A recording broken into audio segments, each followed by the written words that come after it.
Welcome back to The Local Show, a service of Safe Harbor Wills and Trusts and Geddes Federal Savings and Loan. The Local Show, featuring conversations with business owners, employees, and local business leaders about their successes, challenges, and reasons for doing business right here in Central New York. The Local Show, locally produced by Zoey Advertising. Now, here are your hosts, Tom and Steve. And we're back into it and back at it again. Welcome back to The Local Show. Thank you for spending the quality time that you have to be with your friends and your family, but you choose to do a little listening to The Local Show right here on 570 WSYR and 106.9 FM. And of course, you can see under the hood on YouTube. So you can see Tom's bald spot on the back on the camera shots from behind. Starting to go in the back there.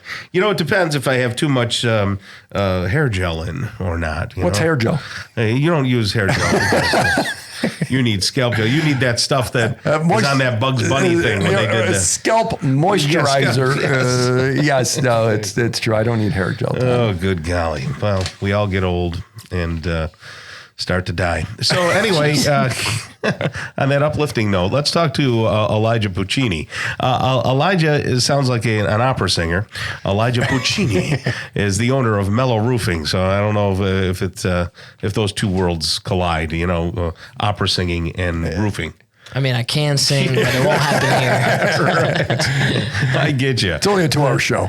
So you're Italian. Yes, sir. That's great that we have you on. You're the third one today. All day. So you guys are cousins. I know, somehow. You're probably more Italian than I am. So.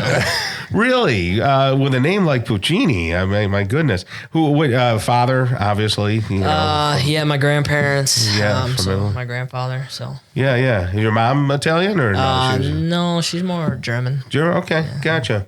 And are you homegrown? Are you from Syracuse? I am. So I originated in Syracuse, went to H.W. Smith near Lemoyne College there. Yeah. And then my family around, I want to say like 6th grade, moved us out to Baldwinsville where I graduated high school. Okay, so you went to Durgee and all that? Or yeah, the Bees. The Bees, yes, Baldwinsville High School. That's great, man. So what got you into roofing? I mean, out of all the construction trades, you know, even framers, I say that roofing has got to be the most difficult. You're standing, you know, on the roofs in cold weather and hot weather and, you know, all that. So what made you go that way? So back in high school, my grandfather owned his own construction company. He had quite a few rental properties as well that he used to kind of flip, and he had his, like I said, his own construction company. Yeah. So for me, it was kind of, I started working with my hands at a young age. You know, if I still had to be up there roofing today, I probably might not be doing what I'm doing. Oh, so you're not actually doing the work. You just got not people. Anymore. We have people. I still go out into the field. I still handle things. I take care of people. Because usually roofers come in gaggles. You know, there's not like, you don't see a single person on the roof. You see about 20. Right. Yeah, that'd be a tough job. You might be there for a month. Right. I get you. So, yeah, you got a lot of people out there. Was your grandfather a Puccini or was he a fettuccine? He is a Pacini. Or you could say fettuccine. We always joke. So. Part of the Alfredo family. So why roofing versus the other construction skills? Why roofing? For me, I always like a change of pace. So I like to move around. So I could typically do a house in a day, give or take, without it being a rush job. At most, on a large commercial asphalt project, I've probably been maybe 4 days, 5 times. Right. But if you look at all the other projects, usually there for extended amount of time. So whether that's like landscaping and you're creating a whole backyard as if you're in California, Sure. Siding can take 2 weeks to a month. So I really like to change pace, meet a lot of different people. So why do people hire you? Short story. Years ago, the house that we used to have, I needed a roof. Yes. So I did the thing, call a few roofing companies. Right. So the 3 different companies showed up. I don't know why, it's the magic number, right? The first guy showed up in his motorcycle. Yes. Oh, wow. We were done. Okay. And then the last 2 were a mix, and you kind of judge people by what you see, right or wrong. Do they have the equipment? Do they have are they writing it on their elbow, or is it? Right. And we didn't hire the least expensive one, and we were happy with who did it. and the guy's retired or moved or whatever it is. But it was good. So how do you stand out in the mix? Because there's lots of roofing companies. There are lots of roofing companies, but professional ones, like you just said, is key thing. The biggest difference is our people, I believe in. We don't just hire any yokel, so to speak. Okay. You know, I've always been one, because I'm a young guy. I reinvest in my company constantly and my people. I want the best what's for the customer. You know, in a short amount of time, people can see that. Obviously, our online presence, our advertising that takes place, and, you know, usually when people come up to us when we're out in public, you know, overall. So you present yourself well, because I've seen a lot of guys, and I have to be honest with you, they're smoking on top of the roof. Mm-hmm. They've got their shirts off, you know, bandanas wrapped around their heads. They look like a gang from Compton is on the roof.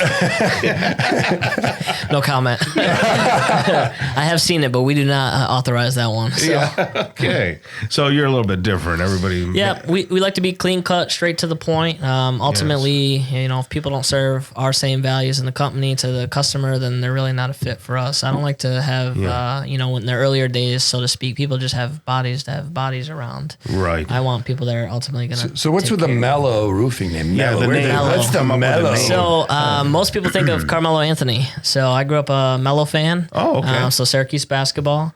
You know, when I first got out of the service, I had a couple different jobs. Took some time off to watch my fiance graduate college. Mm-hmm. I was working for Armored One, a bulletproof window and door company. Okay. And then, you know, I went off to SU for engineering. I already had my associates, but I wanted to finish my bachelor's because it was free, quote unquote. Yeah.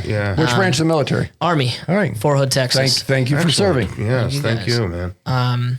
So for me, it was just one of those things where I was. So you're veteran owned, obviously. Yes, sir. Yeah. So late one night, it was like 3 a.m. Yeah. Because for the first actual 6 months, I had a different entity, and basically, I was looking at everything, and I said, "What do I want to do?" I had a buddy who did HVAC for me. I did landscaping, power washing, roofing.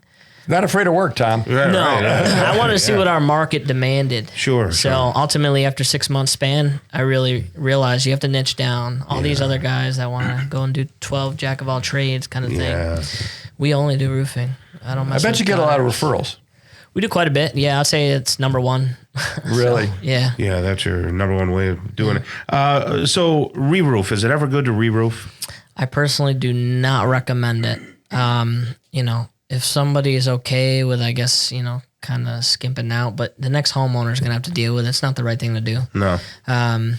You know, we usually kind of explain it as like it's like layers of a cake. So if you don't have let's say an up and over roof, you know, no dormers, no chimneys, no peaks, no skylights, that kind of thing. No areas where you have to put a lot of flashing, so to speak. Like I said, basically it's like layers of a cake. You're just adding on, and you can't flash anything correctly. So what happens is when that water's seeping down, it's going to go towards that entry point, and it's going to kind of seep down in because there's no flashing there. So well, what's the process if someone wants to get a quote? How does it work with MELO? So you can either call us at 315-741-7049, press extension 1, or you can go right on our website, and there's a form that directly goes to us. How about financing? Because it's such a big purchase. Do you provide that, or do you hold the money? We do. So we work with several lenders. So AmeriQ, you know, all your key banks, home headquarters locally. Okay. Yeah. So we work with several. We give people usually, you know, a whole financing page or monthly installment page that they can ultimately select from, because we want them to narrow down the options. And, you know, obviously, like we understand, you know, today it's anywhere between $8,000 to $15,000 for an average ticket. Yeah. So do you do anything in the metal market? Currently, we do not. Okay. So, like I said, it's a specialty. You really got to know what you're doing. It's an expensive mess up compared to somebody fixing. Last question: how do you stand behind your work? Ultimately, a lot of people don't go back. We go back, whether it's something you don't like to your eye, something that needs to get fixed. And I know it's easy and simple, but I promise there's a lot of people that don't go back. Great. Well, that's Elijah Pacini right there, owner of MELO Roofing. And you can certainly give him a call and go to the website, MELO for MELOroofing.com, right? Yes, sir. Okay, there we go. You have a great rest of the day. You guys too. Thank you for stopping by. Alex Bem is coming up next. He's the executive director of ClearPath for Veterans right here on the local show on 570 WSYR.